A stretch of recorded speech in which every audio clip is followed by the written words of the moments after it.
I think that this is a travesty, and I'm not over it. I'm not going to be over it. Taylor Swift completely humiliated Lana Del Rey when she was doing her acceptance speech for Album of the Year, and I'll tell you why. I didn't realize this when it happened, but Lana was also nominated for Album of the Year. She lost to Taylor, and instead of just letting Lana stay in her seat, Taylor Swift dragged Lana Del Rey up on stage with her to make her stand in the background during her acceptance speech for the award that Lana lost. That's insane. And you can see that Lana clearly did not want to be on that stage. She was holding on to chairs, trying to get Taylor not to drag her up.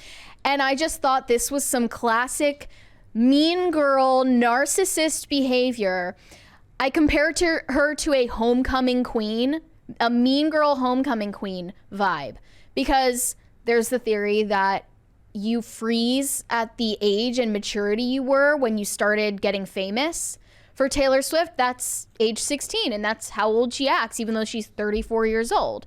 So that faux surprised look that she gave after winning the award, and then dragging Lana on stage to stand in the background while she clearly did not want to be there, that's some classic 16-year-old mean girl behavior that you would see in like a movie. Yeah.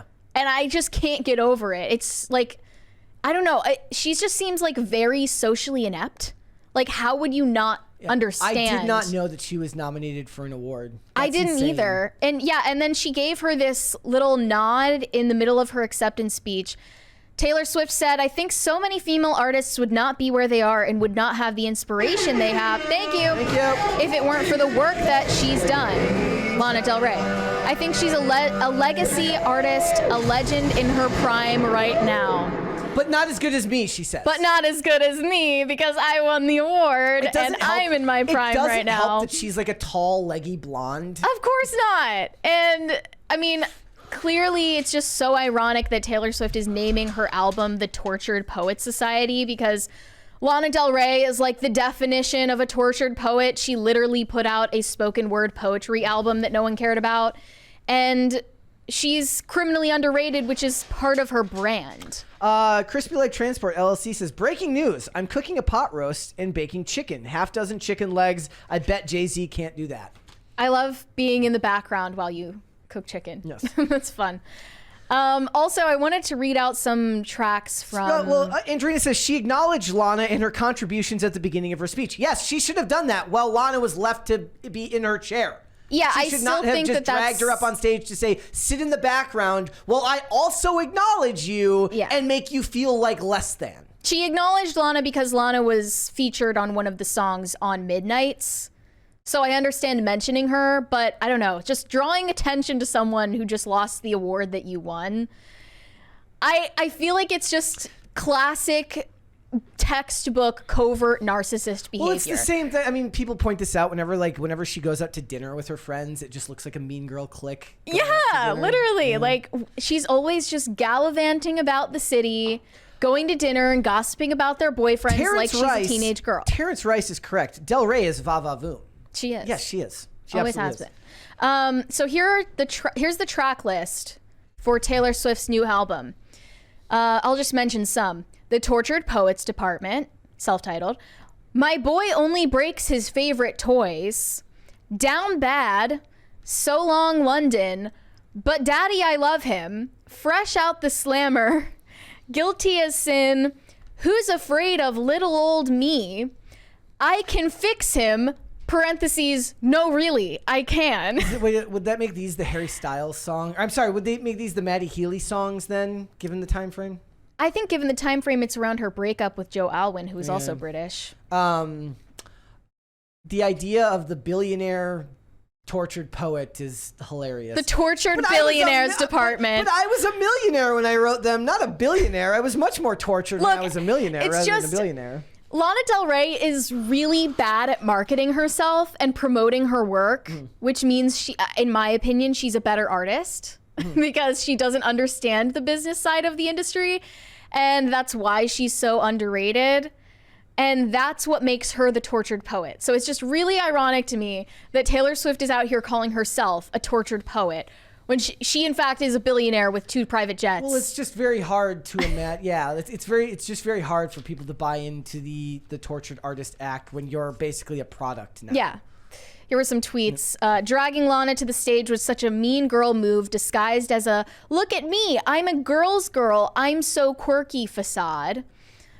Taylor Swift dragging Lana Del Rey to the stage after Lana lost the award to her was so uncomfortable to watch. Sorry. And then a Swiftie swooped in and said, this is the closest Lana will ever come to being on a stage that honors talent, let alone near a Grammy Gold. And you're mad at Taylor for doing charity work. Just like when she gave Lana the highest charting song of her career, the one that she was featured on Midnights. Not factually correct. But they're really mad about this. Yep. And Taylor Swift is still getting a lot of backlash for it, as she should. Another one said, I'm sorry, Taylor Swift dragging Lana on stage felt so wrong. She clearly didn't want to go up there, and she just stood there like a prop for her. Taylor, you will be dealt with. Okay, that's a little extreme. But also you will be dealt with. Just after like pretending like Celine Dion doesn't exist. And yeah, that plus the Celine Dion thing. Yep. It's all adding up, and I know it's the Celine Dion thing got blown out of proportion, but as you said yesterday, when you're the queen, there's no room for mistakes. You can't make mistakes. People are looking to knock you off the pedestal. Yeah, and I could tell that the way people were clapping for her at her album announcement was like, I hate her. Like they can't stand her. To be expected when you're of her level of fame. She was the alpha woman, asserting her dominance, like marking her territory. She like lifted up her leg like a chihuahua and peed all over the stage at the Grammys to assert dominance over all of the other artists. And they're like, and she's like, just take it, ladies. And like the reality is, the mean girls who are in movies, in like adults who play teenagers in movies, they're like obviously comically mean and evil and villainous, but in real life, the mean girls are the nice ones. The homecoming queen, the prom queen, they're actually nice. They're just really good at hiding when they are mean. Yeah. And I think Taylor Swift fits that description perfectly. Which is worse. It is worse. Because it's so much harder to even call her out, and you feel like you're the crazy one. On top of being a billionaire and like business mogul. And you have to stay friends with her. You have to stay in her good graces. Yep. If you're in Lana Del Rey's position. Thanks, Regina. Yeah, she also like stole Jack Antonoff, the producer. Taylor Swift basically stole Jack Antonoff from Lana Del Rey as a producer for her album. And he was on stage as well, just laughing it up. And you can see Lana just in the background looking sad. I'm trying to think of like of that happening in any other, like where somebody gets dragged on stage to like not win. Right? I freaking despise the girl's girl mentality. Like, you have to support other women, but only performatively. Well, yeah. Like, there was this nobody video. Nobody buys that when they talk about that. Of course not. Because if they did it, they would just do it. They wouldn't talk about it. Right. Yeah. And they wouldn't have it posted all over social media. And there was this video from the Grammys where Taylor Swift is fixing Lana Del Rey's hair backstage before they went out. And I don't know what it was, but it was just something about that interaction that I could tell, like, she's asserting her power or something. I mean, I guess kudos to her for being the alpha. There's like if you go on Instagram and you try to put up like a story post, you know, you can post like a GIF underneath it with text, and you just type in women, like all the things that come up are like women supporting women, like queen support. Like it is all this fake performative women's support of one another, when society has always shown that that's just not what it's actually like when you talk about what human interaction actually is. Yeah. That's just not what it's like. And there's nothing wrong with that inherently. If anything, that makes actual support of one another more special when people actually support one another. Mm-hmm. That's why the Mean Girls movie was so popular. Yeah. It's because it showed that men aren't actually the problem when it comes to women not getting along with each other. Yep. Women actually, like, toxic femininity actually is to blame when women can't get along. Thanks for watching. Listen to full episodes of Pop Culture Crisis on Spotify. Keep up with us on social media and make sure you subscribe and ring that bell so you never miss the show. Bye, guys.